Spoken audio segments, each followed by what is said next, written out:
So I know I don't really do a lot of this political stuff, but I like to do a little bit of everything. I want my channel to be a little bit of everything. But I wanted to get into this whole thing about Kamala Harris, Kamala Harris dropping out of the presidential race yesterday. She suspended her campaign, basically eliminating any possible ascension to the White House in 2020. Not that she really had a shot at this point because her numbers were pretty low, but I think there are a lot of reasons for why she just never really got off the ground. Now, when I just saw her as a senator, I guess everything was cool. I looked at her, I was like, oh, okay, she's kind of like a tough little lady. That's kind of cool. But then when she decided she was running for the presidency, I wanted to look into her a little farther. And that's one of the things that I always tell people to do. Don't just take somebody's word for it just because they say it. Go read for yourself. There, Google is free. Books are free. Just go look. You can do it yourself. And that's what I decided to do. And what I found was pretty interesting about Kamala. Kamala is the daughter of a Jamaican father. He's Jamaican and her mother is Indian. And her mother is actually at the highest caste system of Indians. They have a caste system in India, and her mother is what you might consider high class, one of them high class Indians. Anyway, Kamala went to Howard University. You might have seen her ski-weeing through, stroll and whatever. She's a AKA. But what I found really, really interesting about her is how she got her political career started. Now, Kamala was pretty much, fresh out of law school around the age of 30 or so, where she started to date Willie Brown. Now, if you don't know who Willie Brown is, Willie Brown was a career politician in California, 30 years her senior. So when she was dating him, he was 60, she was 30. Now, he was the Speaker of the General Assembly in California at the time. Okay. Had a lot of pull, so much pull, in fact, that he got Kamala a real nice cushy board seat, several board seats actually, while he was dating her, that paid a lot of money. Okay, so he got her start. He put her on all these different boards. She had very little experience in anything at the time, but he put her on all these boards, bought her a nice little car. I mean, and for one, I ain't upset about that because listen, if you're going to date somebody with that kind of title, you might as well get something out of it. So for one, I ain't mad. Get your money, girl. And that was okay for me. I was like, okay, that's cool. She got something out of it. That's cool. I mean, hell, he hooked her up. That's what you're supposed to do, right? One hand washes the other. There's a transactional thing here, right? He wasn't just dating her or she wasn't just dating him. She was dating him for a reason. He was dating her for a reason. Let's just make it clear. Now, with that kind of pull and those kind of positions in California, it pretty much positioned her to basically move up the ranks as a prosecutor, in which she did, okay? And it's so interesting to me as when she became the top cop or the top prosecutor in California, and Willie Brown was involved in some political scandals. He had some corruption stuff going on him. She basically wanted to lock him up. She even threatened him. She pretty much told him if he so much as breathed her way, look at her direction, sneeze on her, she would lock his ass up. Just imagine, this is the man who gave her start, and she turned on him. She turned on him, which is kind of funny to me. Now, I was like, okay, that's kind of an interesting start that she has. But then I started looking into her record as a prosecutor in California, and what I saw did not make me happy. And I could also tell that she was one of them all lives matter type of chicks that, instead of, now, again, she cloaked herself in blackness when she went to Howard and all this other stuff. But she kind of came off as an all lives matter, like I want to do for everybody. It's not just about, and I always noticed how she would call herself a person of color. She wouldn't necessarily say black. She was a person of color. So I watched this interview where on the griot where one of the interviewers was asking her what was her black agenda. What was she going to do specifically for the black community, which of course she was counting on to help her get the nomination. And I was actually disappointed in what she said in this interview, but I want you guys to go ahead and listen to what she said when it came to if she's going to do something for black people. Go ahead and check this out. The reality also is this. Any policy that will benefit black people will benefit all of society. Let's be clear about that. Let's really be clear about that. So I'm not going to sit here and say I'm going to do something that's only going to benefit black people. No, because whatever benefits that black family will benefit that community and society as a whole and the country. Now, some people might say, well, she's right. You know, she's going to be the president for everybody. She's the president of everybody. But see, that's how we got duped the last time. And what I'm about to say kind of hurt my heart at first, but then I started to kind of realize, you know what? Who cares? I don't care anymore.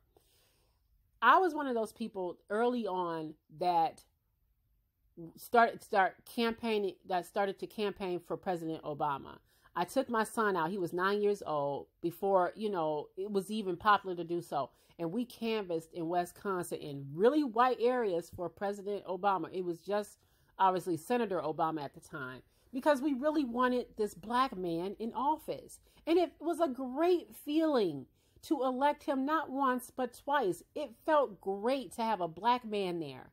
And then when I started to the fog started to lift from me, I started to realize, well, yeah, that felt good and all, but while we were feeling good, black folks, we forgot to ask President Obama to do anything for us. What did President Obama do specifically for black people? And I really, really had to rack my brain about that.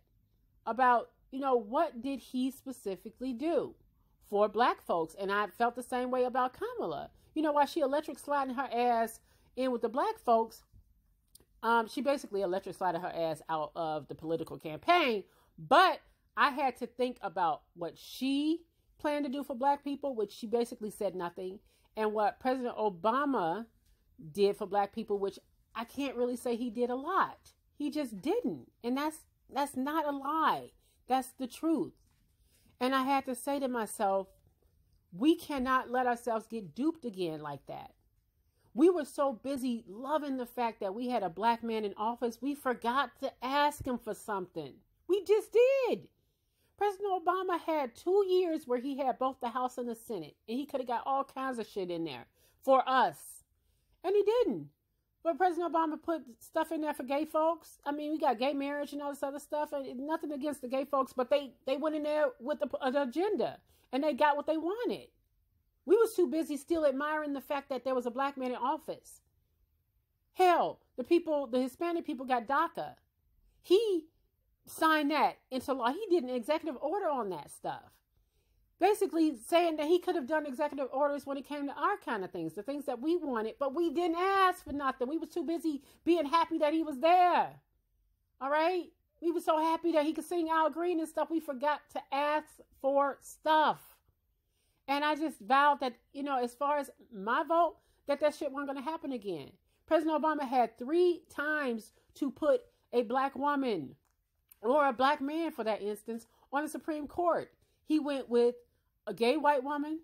He went with a Hispanic woman. And his last time, he went with a white man who didn't even get confirmed. They wouldn't even look his way. They wouldn't even sit with him. So I say all that to say, as much as I love the symbolism of a black president, that's all it was, is symbolism. And I just said, we're not doing this again.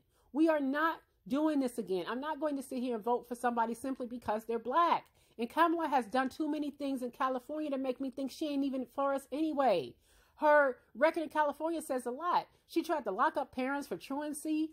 She was harsher than Republican prosecutors in California, locking up black men over petty drug crimes and stuff like that, like giving them harsher sentences, would not let up on some of the sentences, even when her Republican counterparts were not even that harsh. She was doing the most. She was doing the absolute most, and now she wants to come back, and now she says she smoked weed, and she listened to Tupac, and it's just like performative to me. It was really, really performative, and I'm just not going for it anymore. I'm not. I don't know what you're going to do, but I know I'm not doing it anymore. See, I've gotten a little bit more savvy when it comes to politics, and I'm telling you this right now. Black folks, our votes are not a gift. We vote overwhelmingly Democrat, which is fine, okay? Which is fine. We vote overwhelmingly, like 90%, and they don't ever do shit for us. We just give it to them.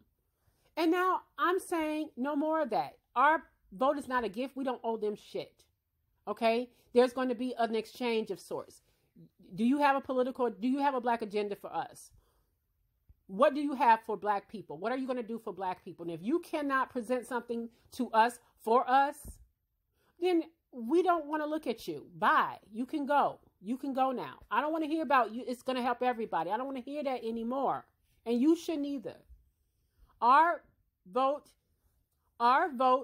is an exchange. It's a political exchange. It's not a gift anymore. It's an exchange. We do for you. You do for us. Our vote is our leverage because we vote overwhelmingly Democrat, 90%. Why don't we ask for something? Why are we just giving it away like it's just giving it away? Don't give it away anymore. And that goes for Kamala. That goes for whoever. We better start asking for something if we're going to just go out here and vote willy-nilly. We're going to ask for something now. And it was clear to me from the get-go that she wasn't about that. She was, in my opinion, being fake. She was being fake, and she realized now that black people weren't feeling her. They found out about her stance in California. They found out about her record in California, and black people just weren't pleased with it. So, again, in conclusion, I'm not feeling bad to see her go. I hope that the rest will get on board and understand that if you want our vote, we want something in return. So, bye, Kamala, Kamala, whatever her name is.